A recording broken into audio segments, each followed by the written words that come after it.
પતંગ બજારમાં પોલીસનો લોખંડી બંદોબસ્ત। ઉત્તરાયણ પર્વને હવે ગણતરીના જ દિવસો બાકી રહ્યા છે, ત્યારે સુરતી લાલાઓ પતંગ દોરાની ખરીદીમાં લાગી ગયા છે। શહેરના પ્રખ્યાત પતંગ બજાર એવા ડબગરવાડમાં પતંગ દોરાની ખરીદીમાં લોકોની ભીડ જામી છે। આગામી 11, 12 અને 13 તારીખે પતંગ દોરીની ખરીદી માટે ડબગરવાડમાં લોકોની ભીડ એ હદે વધશે કે પગ મૂકવાની પણ જગ્યા નહીં રહે। ત્યારે આવી ભીડનો ફાયદો ખિસ્સા કાતરો ઉઠાવી મોબાઈલ અને પર્સની ચોરી કરતા હોય છે। ત્યારે આ વર્ષે એ પ્રકારની ઘટના ન બને તે માટે લાલગેટ પોલીસે પ્લાન ઘડી કાઢ્યો છે। પતંગ બજાર પોલીસ દ્વારા લોખંડી બંદોબસ્ત ગોઠવી દેવામાં આવ્યો છે। પોલીસે આ 3 દિવસ એન્ટ્રી અને એક્ઝિટ ગેટ ઉપર બંદોબસ્ત રાખશે।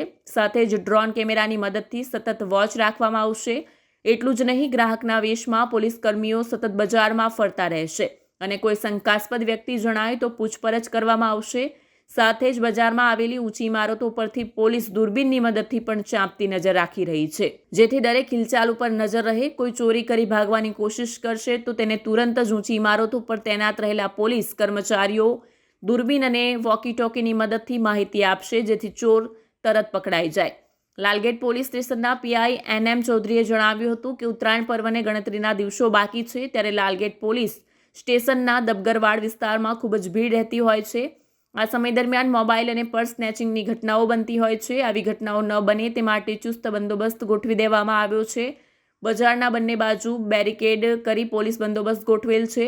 આ સિવાય ધાબા પોઈન્ટ પણ રાખવામાં આવ્યા છે, જ્યાંથી દૂરબીનથી શંકાસ્પદ મૂવમેન્ટ પર પણ નજર રાખી રહી છે। સાથે જણાવ્યું હતું કે વોકી ટોકીની મદદથી એકબીજાના સંપર્કમાં રહીએ છીએ। આ સિવાય ડી સ્ટાફના પોલીસ કર્મીઓ ખાનગી કપડામાં અલગ અલગ વેશમાં પેટ્રોલિંગ કરી રહ્યા છે। જો કોઈ શંકાસ્પદ વ્યક્તિ જણાય તો પૂછપરછ કરી આગળની કાર્યવાહી કરવામાં આવશે। ખાસ કરીને સી ટીમ એન્ટ્રી અને એક્ઝિટ પર તૈનાત છે। મહિલાઓને પરિવાર સાથે શોપિંગ કરવા આવતા લોકોને તેમના પર્સ અને કિંમતી ઘરેણાં સાચવવા તથા કોઈ છેડતીના બનાવ ન બને તે બાબતે સંપૂર્ણ તકેદારી રાખવામાં આવી રહી છે। લાલગેટ પોલીસ સ્ટેશનના અહીંયા ડબગરવાડ વિસ્તારમાં મકર સંક્રાંતિના તહેવારને ગણતરીના દિવસો બાકી હોય અને અહીંયા ખૂબ જ ભીડ રહેતી હોય, જેથી મોબાઈલ અથવા પીક પોકેટિંગના બનાવો ના બને એ સારું ચુસ્ત બંદોબસ્ત ગોઠવવામાં આવેલ છે, જેમાં અમે બજારના બંને બાજુએ બેરિકેડિંગ કરી અને પોલીસ બંદોબસ્ત ગોઠવેલ છે। આ સિવાય ધાબા પોઈન્ટ પણ રાખવામાં આવેલ છે, જ્યાંથી દૂરબીનથી બાયનોક્યુલર રાખી અને જો કોઈ શંકાસ્પદ મુવમેન્ટ હોય તો એ વોકી ટોકી મારફતે અમને જાણ કરશે।